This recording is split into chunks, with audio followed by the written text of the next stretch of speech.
Là, bonjour, bonsoir, en bref, salut mes petits cocos, mon retour sur ma chaîne pour les habitués. Quant aux petits nouveaux rats de bibliothèque qui me découvrent en train de bégayer, c'est parfait, et bah bienvenue.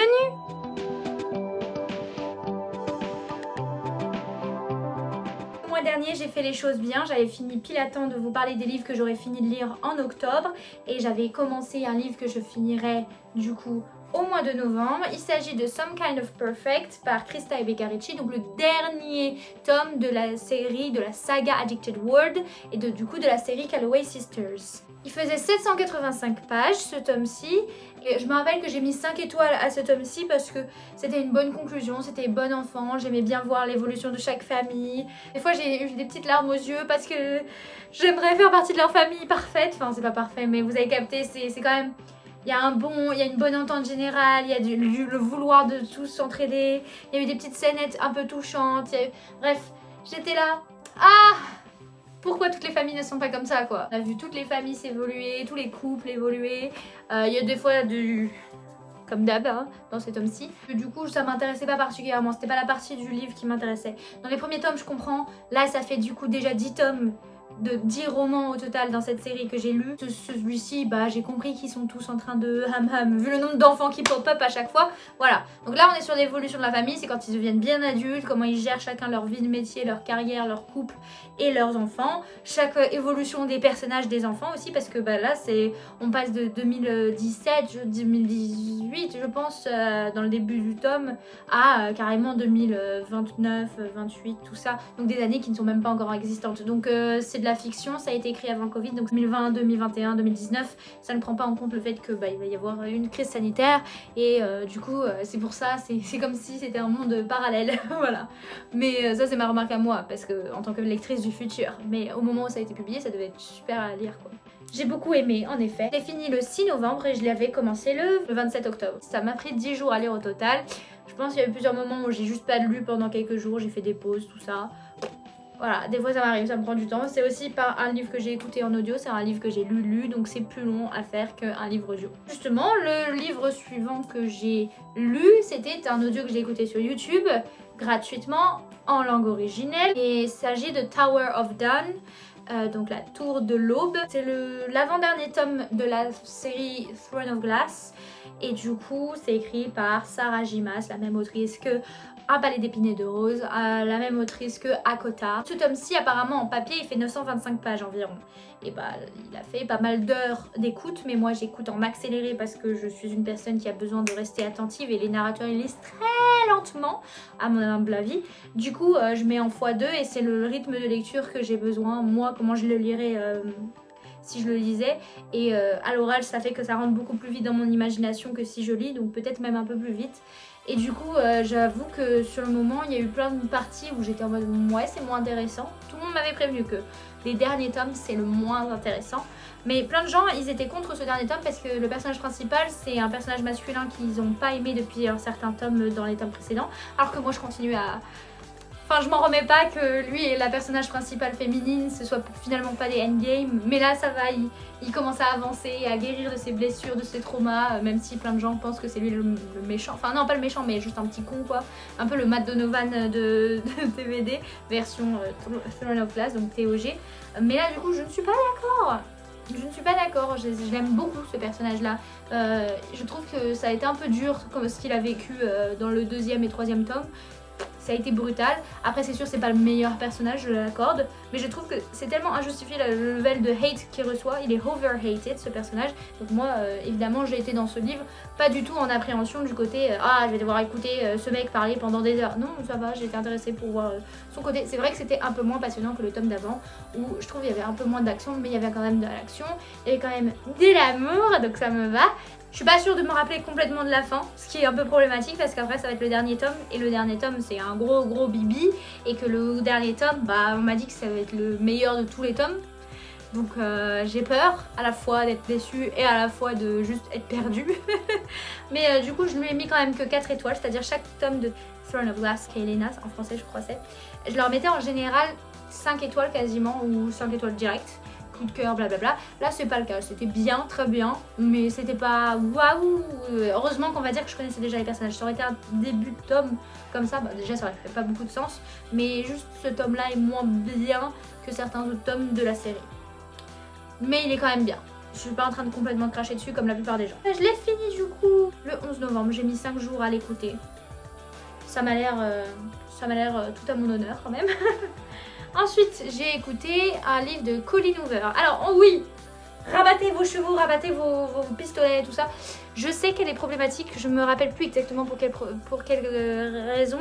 Je sais que ça a à voir avec son fils. Je crois que même aussi elle est un peu border sur certains propos. Et j'avais vu un extrait sur internet de ce livre aussi en question, où justement tu te dis que c'est quel genre de dialogue là qui se passe entre les personnages.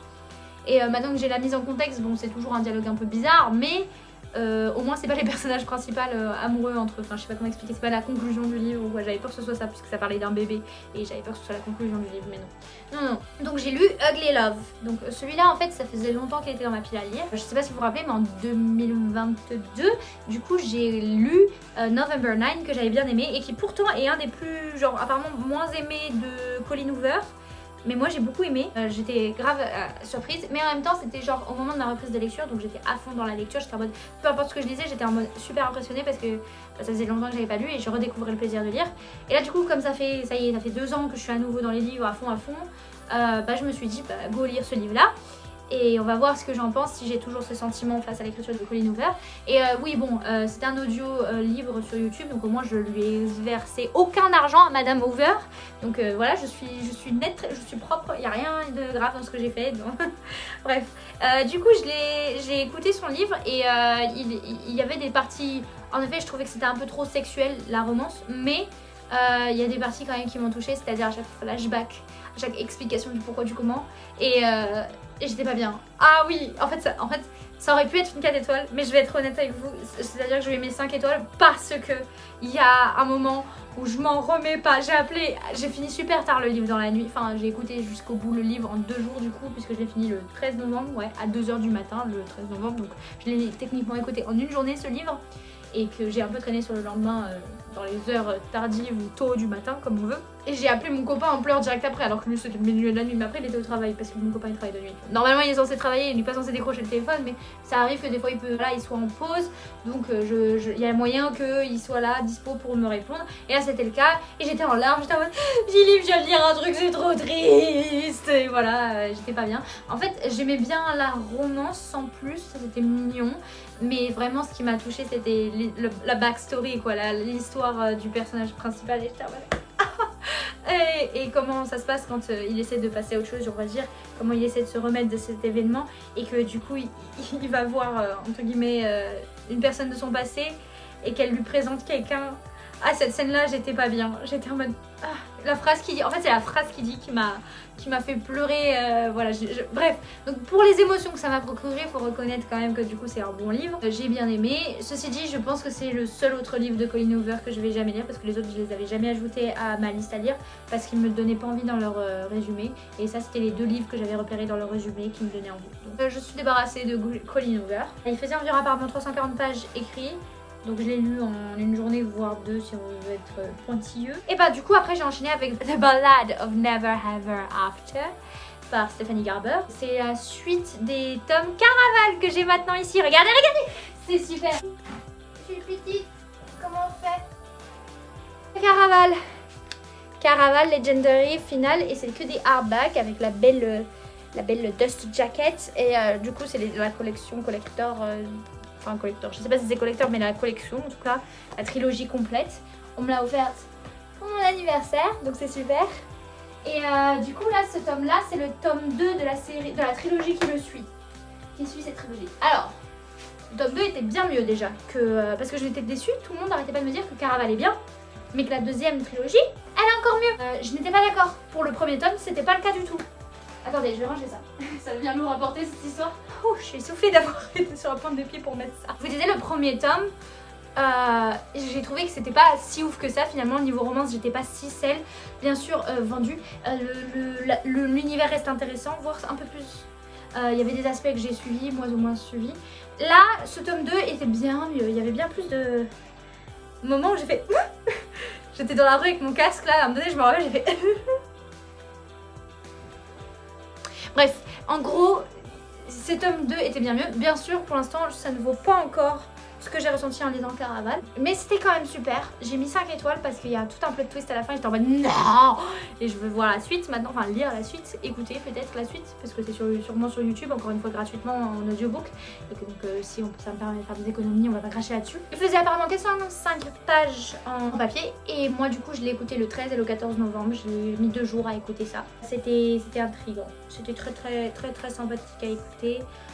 Bien mieux le tome 2 pour l'instant que le tome 1. Peut-être parce que justement j'ai été tellement déçue par le tome 1 par rapport aux grosses attentes qu'on m'avait faites pour la série suivante, vu que j'avais kiffé la première série et qu'on n'arrêtait pas de me dire c'est mieux la suite, que le premier tome il m'a paru décevant. Et du coup maintenant que j'étais déçue et que j'étais en mode bon bah on va voir ce que ça donne et sans trop d'attentes, peut-être que là du coup là c'est mieux et ça a remonté mes attentes. Du coup j'ai peur pour le troisième tome que je sois finalement en mode encore oh bah, c'est pas aussi bien que le 2. on verra. Je sais pas si je lui ai mis 5 étoiles. Si je lui ai mis 5 étoiles c'était pour simplifier mon avis sur Goodreads. Je dirais que c'est plutôt à 4,75, 4,5. Vous voyez, genre ça manque de quelque chose mais c'est bien mieux. Let them cook. Let them cook. Ensuite, qu'est-ce que j'ai lu? J'ai lu Mother of Death and Dawn. Donc la mère de la mort et de l'aube. Ou du crépuscule. Tout dépend de quel point on se situe pour la traduction. Donc Carissa Broadbent, c'est l'autrice de ce roman. Il s'agit donc du troisième et dernier tome de la série The War of Lost Heart. Je l'ai écouté sur Audible cette fois-ci, donc avec mon abonnement Audible. C'était un que j'avais déjà téléchargé, donc techniquement je n'ai pas eu à payer. Et j'ai même pas utilisé mon crédit audio, donc je ne sais pas si ça veut dire que le mois prochain j'aurai un crédit audio en plus qui me permettra d'écouter un audiobook en plus. I don't know, we'll see about that. Donc lui, il fait apparemment 720 pages en papier, je vois. Et je l'ai fini en 5 jours. Il y avait bien des parties qui m'intéressaient. Mais finalement, le couple avec lequel on a commencé, il est tellement parfait et tout. Une fois passé l'amnésie au début du personnage principal, il s'est passé beaucoup d'événements dans ce tome-ci. Donc c'est pour ça, là je vous spoil même pas les 200 premières pages. Sur un nouveau livre de 700 pages, c'est rien quoi. À part cette partie-là, ce premier couple du premier tome, en fait, finalement j'étais en mode ils sont mignons, mais bof. Tu vois, genre ça y est, ils sont amoureux, il n'y a plus trop d'intérêt, il n'y a plus de tension et tout. Ils veulent tout le temps se sauver et tout. C'est très mignon, bien évidemment, on apprécie, j'apprécie qu'ils soient ensemble. Je suis heureuse s'ils finissent ensemble. Mais ce qui m'intéressait, c'était clairement l'autre personnage qu'on a découvert dans le tome 2, qui a toute une histoire assez tragique et qui était dans le passé avec les Fae et tout ça, et là que justement se retrouve un peu en guerre avec notre couple initial. Donc oui, j'avoue, j'avais peur. J'étais en mode, mais moi j'aime bien les autres personnages, je suis censée croire que c'est des méchants, comment je fais? Je suis censée prendre parti là, alors que j'aime bien les deux groupes, enfin... Donc là dans ce troisième tome, c'était cette partie-là qui m'intéressait bien plus, c'était sur ce personnage-là et avec son love interest. La fin, du coup, je l'ai déjà en partie oublié, c'est triste. Mais je sais que j'ai beaucoup aimé le tome, mais je crois que j'ai préféré en effet le tome 2. De tous les 3 tomes de cette trilogie, j'ai préféré le tome 2. Là, ce tome-ci, la fin, du coup je suis pas parfaitement satisfaite, mais ça reste plausible et sympathique à lire et à écouter du coup, et ça restait tout un monde assez particulier et franchement je recommande. Je trouve qu'il est underrated, sous-coté sur Booktube francophone en tout cas, parce que je n'en entends pas parler, mais en même temps il n'a pas été encore traduit, donc pour ceux qui veulent lire ou écouter ce tome-ci, cette série-ci, il va falloir utiliser de vos capacités d'anglais. Ensuite, ça m'a pris comme ça, c'est parce que je voyais des TikTok dessus. J'avais de plus en plus envie, qu'il commençait à faire froid et tout. Je me suis dit, et si je déplaçais des livres qui étaient prévus dans ma liste, pour éviter que je vous raconte tout le temps les mêmes histoires sur les mêmes livres, puisque techniquement je suis tout le temps en train de démarrer des séries, donc je vous parle que des autres séries et je peux pas trop vous parler en détail de ce roman-ci parce que sinon ça spoil les tomes précédents et blablabla. Et bah du coup je me suis dit on va commencer une nouvelle série, une série qui me donne un peu envie, qui a l'air un peu loufoque, et comme ça si ça me plaît pas trop, je serai débarrassée, je l'enlève de ma liste, et si ça me plaît, I mean why not? Why not? Et donc c'est ce que j'ai fait. Et il s'agit du livre intitulé Ice Planet Barbarian, donc la planète de glace barbare. Ça devait être traduit mot pour mot en français. Et ça a été écrit par Ruby Dixon. Je l'ai aussi écouté du coup en audiobook gratuit sur YouTube. Et il fait environ 190 pages, donc c'est vraiment un tout petit livre que j'ai fini du coup le 19 novembre, la suite de Mother Death of Dawn. Je l'ai fini le matin même, la journée, j'ai écouté tout ça toute la journée et j'ai fini le soir, j'étais en mode à fond et ça me plaisait grave. Et c'est steamy. The Ballad of Never After, il n'y a pas du tout de... Enfin si, il y a des moments physiques en mode bisous, câlin et peut-être dans le cou ou quoi, mais il n'y a pas de... Vous voyez, il n'y a pas de sexe. Dans Mother of Death Was Done, il y a une ou deux scènes. C'est pas très heavy spice. Mais là, du coup, l'épice dans Aslan Barbarian, ça commence assez vite. J'ai eu peur au départ parce que les premiers chapitres, t'as l'impression que c'est des sujets très très dark, direct. Peut-être que ça a été passé un peu trop vite à la trappe cette histoire, mais en même temps, du coup, j'étais vite dans le truc qui m'intéressait de la partie. C'est donc une science-fiction romance. Il y a des meufs qui se font kidnapper de la Terre par des méchants aliens. Et finalement, il se passe un problème avec le vaisseau quand ils transportent les meufs. Donc ils les déposent sur une planète au hasard et ils reviendront les chercher plus tard. Et elles essaient de survivre en attendant, mais c'est une planète bien gelée. Et elles se disent, oh ça se trouve, on est toujours sur Terre, mais d'un autre côté, non, il y a 2 soleils une fois qu'ils arrivent. Donc ils sont bien sur notre planète, mais ils peuvent respirer, c'est une planète habitable pour elles. Et du coup, il y en a une d'entre elles, notre personnage principal, qui ose sortir, aller chasser, trouver, voir les environs s'il y a quelque chose, quoi que ce soit de viable. Et elle se fait un peu attraper dans un piège. Et elle rencontre du coup l'alien humanoïde de cette planète, qui est le chef d'un clan. Et c'est un mec grand, bleu, avec des cornes et une petite queue, avec une carapace, enfin de la peau carapace bien dure, mais très musclée, un peu végé. Et lui, on a son point de vue par moment. Ils ont une barrière de la langue, mais en gros, quand on est dans son point de vue, c'est comment lui ne la comprend pas et elle, comment elle le comprend pas, enfin bref.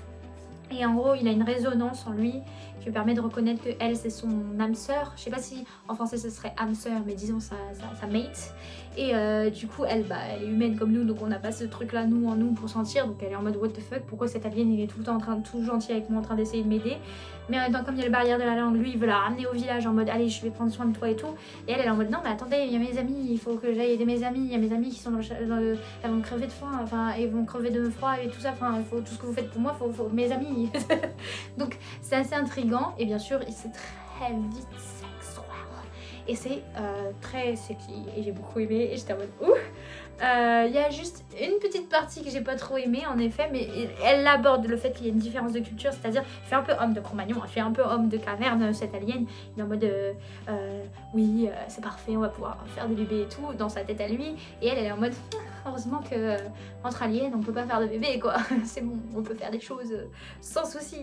Et du coup ouais, il y a des problèmes de communication c'est sûr, puisqu'il y a une barrière de la langue et aussi de culture, c'est-à-dire que c'est une femme moderne du monde d'aujourd'hui. Donc aujourd'hui on est bien plus dans le on peut choisir, on ne devrait pas forcément tous faire la même chose, on ne devrait pas tous être enceinte, blablabla et blablabla. Et lui il comprend pas, mais il est pas dans le jugement au moins, c'est déjà ça, c'est parce que lui il est en mode normalement nos femelles elles veulent voilà, et ensuite on fait des bébés et c'est parfait et tout le monde est heureux. Et elle est en mode wow, calmate. Et du coup c'est assez marrant, c'est un petit peu comique, c'est très sexy. Et c'est un petit peu flippant au tout départ, mais je me demande si par la suite ça reviendra à cet aspect-là, je pense pas. Du coup, je suis très curieuse de voir la suite. J'ai gopé ça a été mon coup de cœur du mois, clairement, parce que c'est la nouveauté que je découvre et que j'adore. Voilà. Ensuite, qu'est-ce que j'ai lu? J'ai lu le fameux, le grand, le romantasy dont j'ai entendu parler tellement l'an dernier et que j'étais en mode j'ai le temps avant de lire ça. Et finalement, plus la hype monte parce qu'il va y avoir bientôt le tome 3 qui va sortir, j'étais en mode envie de lire ça. Tout le monde compare à ACOTAR, tout le monde dit que c'est comme ACOTAR, que c'est encore mieux qu'ACOTAR ou pas, que c'est un petit peu moins bien, que c'est la version collège de ACOTAR et tout. Donc ça m'intrigue. J'ai lu Fourth Wing, donc la 4e aile, par Rebecca Yarros. Donc ce tome-ci, il fait environ 515 pages en papier. Je l'ai écouté en audiobook sur YouTube. Je l'ai fini pile pour mon anniversaire le 21 novembre. Et c'était très bien, n'empêche. Il y a eu pas mal de parties qui m'intéressaient. J'aimais beaucoup le côté dragon, j'aimais beaucoup les amitiés, bien évidemment la romance. Par contre, je m'attendais un peu plus à un Enemies to Lovers, un peu moins évident. Je sais pas, tout le monde m'avait vendu que c'était comme ACOTAR, la romance, c'est-à-dire un mec qui se fait passer pour un méchant, qui en fait n'est peut-être pas si méchant. Mais du coup, je trouve que c'est pas du tout la même chose dans le sens où l'évolution est bien plus rapide. Ça se finit avec un gros plot twist à la fin. Genre jusque là, j'allais mettre 4 étoiles. Je pense que je vais mettre 4 étoiles 25,25, ça reste très bien. Mais sur le moment, j'étais en mode ah! Et c'était vraiment la dernière phrase, le dernier mot, j'étais en mode ah! Et c'est fini. Donc là, je vous avoue, j'ai envie de voir la suite, bien évidemment, d'écouter la suite, de lire la suite.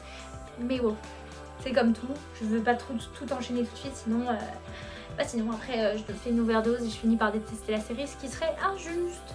Donc je préfère build up mon attente, mon impatience et tous les mois j'y retourne. C'est tout ce que j'avais fini de lire pour le mois de novembre. Là aujourd'hui nous sommes le 25 novembre.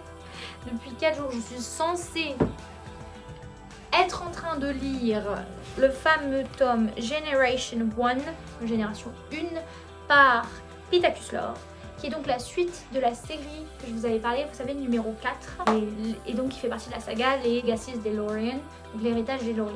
Donc c'est à la suite de toutes mes histoires d'aliens et science-fiction et tout que j'ai lu. Il restait une dernière nouvelle à lire dans la série de nouvelles que je lisais, mais je vous ai dit que dernièrement les nouvelles me plaisaient de moins en moins, donc j'ai décidé d'arrêter. Ça sert à rien de dépenser 3 € pour une nouvelle qui fait 20 pages qui me plaît même pas. Donc j'ai décidé de donner ma chance à un tome e-book qui pourrait me plaire, et en effet c'est un peu différent. C'est cette fois-ci suite aux événements de ce qui s'est passé dans la série numéro 4. Il y a des humains qui ont des héritages de certains pouvoirs, et il y a du coup les États-Unis d'Amérique qui ont fait des accords avec nombreux pays pour que dès qu'il y a un humain qui est repéré dans leur pays avec ce genre de pouvoir, vous les envoyez dans leur école et ils apprennent à gérer leur pouvoir, et ensuite peut-être ils deviendront des membres de Earth Guard, donc des gardes de la Terre, où en gros c'est des sortes de mini-équipes de super-héros humanitaires qui vont pouvoir utiliser leur pouvoir pour le bien. Et du coup on suit des personnages complètement différents. Il y a juste un personnage qui reste, qui a le rôle d'un prof, ce qui est un peu bizarre, en mode entraîneur, alors qu'il a que genre 2 ou 1 an de plus qu'eux. Et il se comporte un peu comme s'il était bien plus vieux. Je trouve que c'est un peu, je sais pas si Pittacus Lore se rend compte que du coup niveau timeline ça va pas. Et j'aurais cru que du coup dans cette série-ci on verrait d'autres personnages qui sont apparus à la fin de la série précédente, mais on les voit pas. Donc j'espère qu'ils vont venir en mode caméo vers la fin, ou alors dans le tome 2 et tout ça, mais j'espère qu'ils seront là parce que ça m'intéressait de voir leur évolution. J'avais prévu que là j'en sois quasiment à la fin pour aujourd'hui. J'en suis qu'à la moitié. J'en suis à précisément la page 229 sur 404.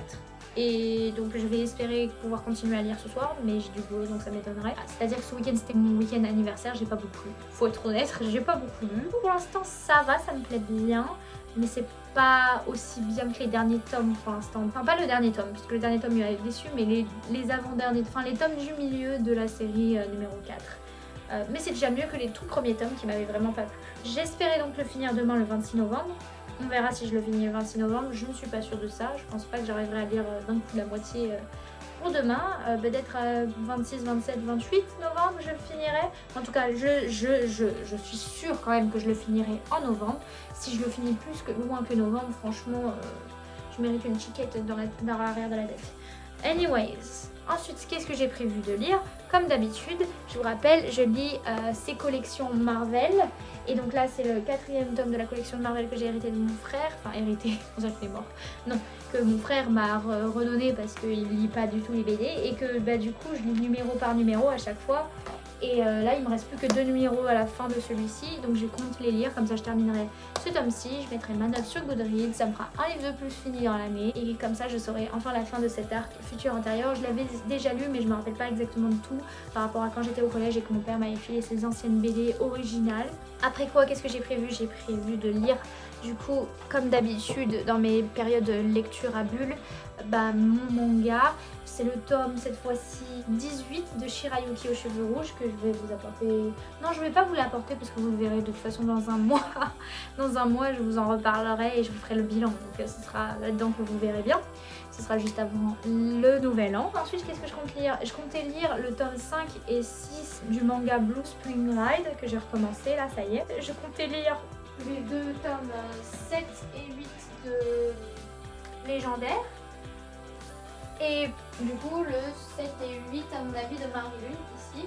En tout cas, si j'avais fini comme prévu demain le prochain tome, c'est censé être lu, tout ça, ces livres à bulles pour le 29 novembre. En réalité, ça risque de peut-être dépasser un peu décembre. Mais voilà, vous avez l'habitude, c'est mes petits bilans. Pour cette année, moi, comme je compte chaque numéro de mes BD de Marvel et autres, j'ai calculé, je vous le montre dans mes stories sur Instagram, donc suivez-moi sur Instagram @camcamthequeen et vous verrez que j'en suis en vérité à 126 ou 125 tomes déjà lus dans l'année. Je vais réussir à atteindre mon petit objectif, je pense, je suis contente. Du coup, Some Kind of Perfect, lui, il date de 2016. Tower of Dawn, lui, il date de 2017. Ugly Love, lui, date de 2014. Ah oui, la balade de Never After, du coup, j'ai pas vu la date, c'était en 2022. Ah oui. Oh, je m'attendais à ce que ce soit plus ancien.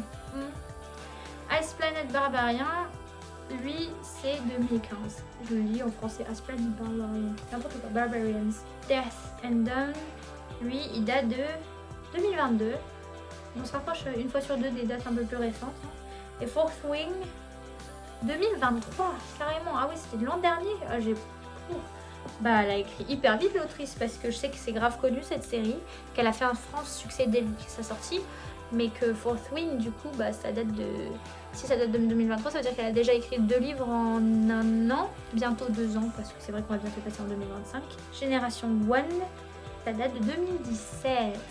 Donc, ça explique certaines modernités que j'ai remarquées par rapport au tome de numéro 4, où ça parle des réseaux sociaux et pas juste de YouTube. Sur ce, je pense que je vous ai raconté tout ce que j'avais à raconter sur tous ces beaux livres que j'ai lus ou que je compte lire dans le mois de novembre. Que dire J'ai eu un bon anniversaire, j'ai eu quelques livres en plus, bien évidemment. Je vous en ai montré 3 gros exemples. J'en ai eu certains de Morgane Moncourt, j'en ai d'autres. Il y a des gens de ma famille qui sont amusés à me faire un calendrier de l'Avent pour décembre. Donc en décembre, j'aurai d'autres livres en plus à ouvrir.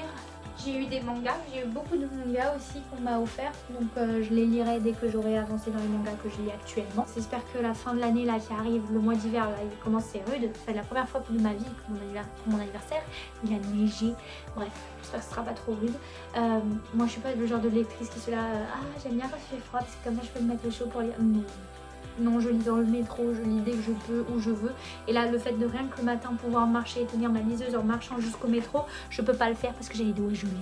Donc c'est assez problématique. C'était pratique quand j'avais des audiobooks parce que du coup j'écoutais juste mon petit audio. Je marche et j'écoute mon casque. Mais par contre là ce matin, quand je tenais ma liseuse et que j'essaie de lire, mes petits doigts là. Du coup j'espère que vous passez une bonne fin d'année. Les fêtes arrivent, ça y est, je l'accorde ensemble le dire parce qu'avant ça c'est mon anniversaire donc je ne veux pas qu'on en parle. Mais là c'est le cas, ça y est, c'est passé, mon anniversaire est passé. Donc ça y est, les fêtes arrivent. Yay. J'espère que vous préparez bien votre bonne wishlist, les cadeaux de vos prochains. Si vous ne fêtez pas forcément Noël, et bah il y a tout simplement le Nouvel An donc ça va être le fun. Il va y avoir de toute façon des vacances pour les étudiants, collégiens, lycéens et autres. Donc on va profiter à fond, c'est super. En attendant là, ça veut dire que du coup il y a beaucoup de devoirs, de partiels, de fin de trimestre, de fin de semestre qui arrivent. Donc on tient pour les cocos. Il faut. Sur ce, quoi dire. Pour les adultes qui me regardent et qui bossent, bon bah vous, au moins vous êtes payés, vous allez pouvoir vous acheter plein de livres si vous les aimez lire. Du coup, que dire de plus à partir de là? Je crois que c'est à peu près tout ce que j'avais à dire en général. Donc j'espère que ce que je vous ai proposé vous a plu. J'espère que si vous avez lu des livres, dites-le moi, de ce que vous en avez pensé, partagez. Si vous êtes d'accord, pas d'accord. Tant que c'est dans l'ouverture d'esprit, dans la bienveillance et bien évidemment pas dans la méchanceté gratuite. De toute façon, vous n'êtes pas beaucoup à me voir. Vous avez vu sur Instagram, j'essaie de petit à petit faire des vidéos Bookstagram. J'ai un petit peu plus de vues là-dessus parce que c'est un format plus court, bien évidemment. Et là, ce sera probablement en décembre que je ferai ma dernière vidéo longue comme ça sur YouTube. Donc abonnez-vous bien à mon compte Instagram pour ne rien manquer. Et sur ce, moi je vous dis bisous bisous, je vous dis à la prochaine et bye bye. Je pense que c'est ça, ouais. Bye bye.